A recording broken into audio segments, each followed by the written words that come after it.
Alright, so if you've ever seen one of my videos before, you'll probably notice I'm going to do a couple things differently on this one.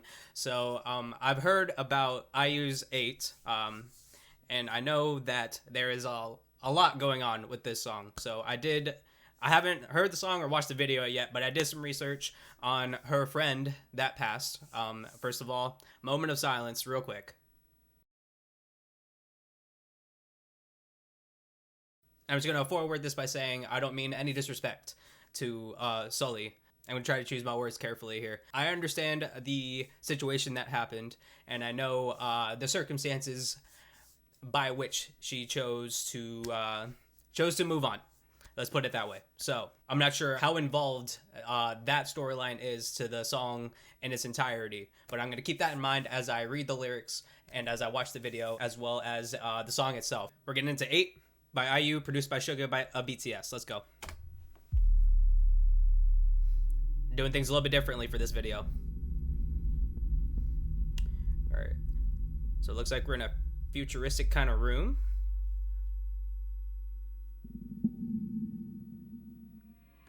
Record. Is it tape going?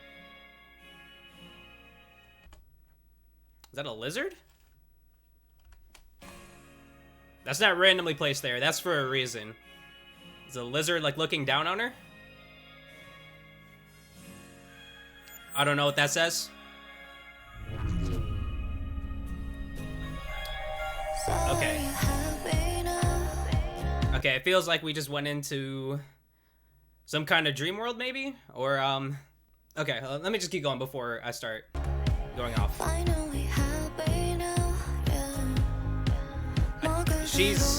I'm sorry, I'm gonna pause a lot on this one. So it sounds like she's talking to her friend and asking if she's happy now, now that she's moved on and in a better place.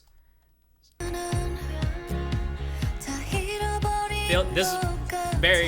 feels like I lost everything. The shot felt very personal.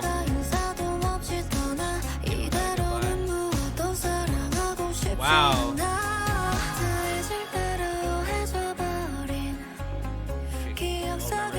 Okay, so from the first scene, the bed that she went in, and it felt like we went into like, so this is like a memory machine kind of thing, right? So she's like looking back into her past memories. I'm assuming it's of times that she's had shared with her friend. Orange Sun.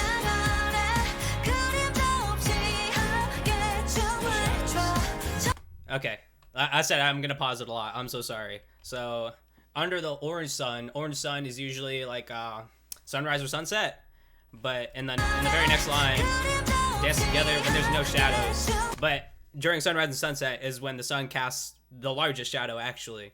So it says there's no shadow, so the shadow that actually appears, I think, of the memories that she's going through, the shadow is actually her friend.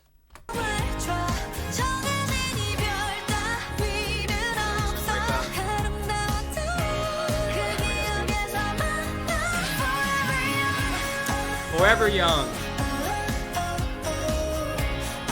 She passed at a young age. Oh my god, this song is it's so beautiful. And okay. Oh, okay, we're getting into SUGA's part. Okay, hold on, real quick. The music, the chord progression that we're going for, it's not in a minor key, and I think the mood we're going for feels more like it's helplessly hopeful is how I would describe it. It's not sad per se. It feels like we're trying to be hopeful, if that makes any sense. All right, well, let's get into SUGA's part. We're in a plane now. There's the lizard. Emergency alert. Lizard's gone.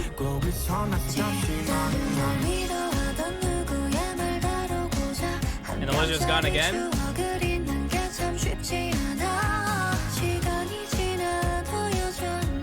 Violence holds on to me. Whoa. Okay. Orange sun. We got an orange background in this animated part, and wow. I wasn't expecting this in the video. Okay.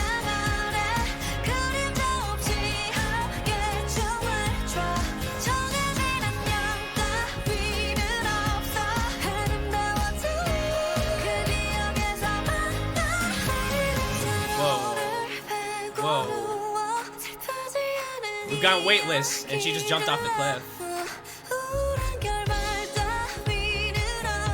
Okay. There's a dragon now? Did the lizard from real life just turn into a dragon? Is that what just happened in this memory fantasy world? That's the planet she's in?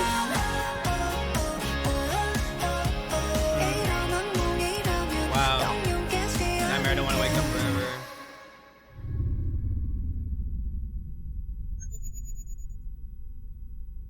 Wow.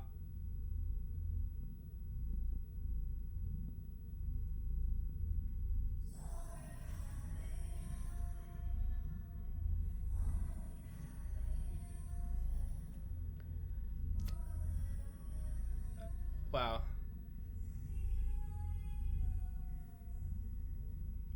Chills.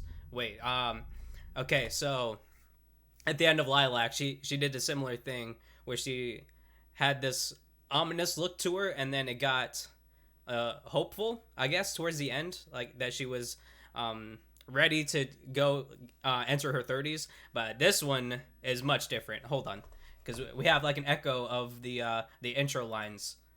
So hold on, there's something going on here.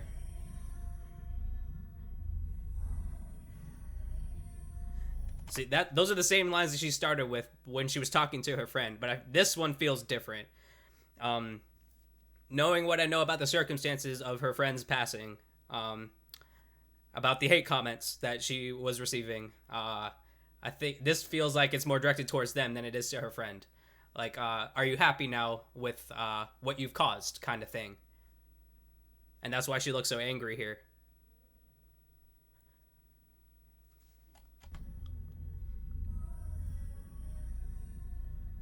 Then she smiles.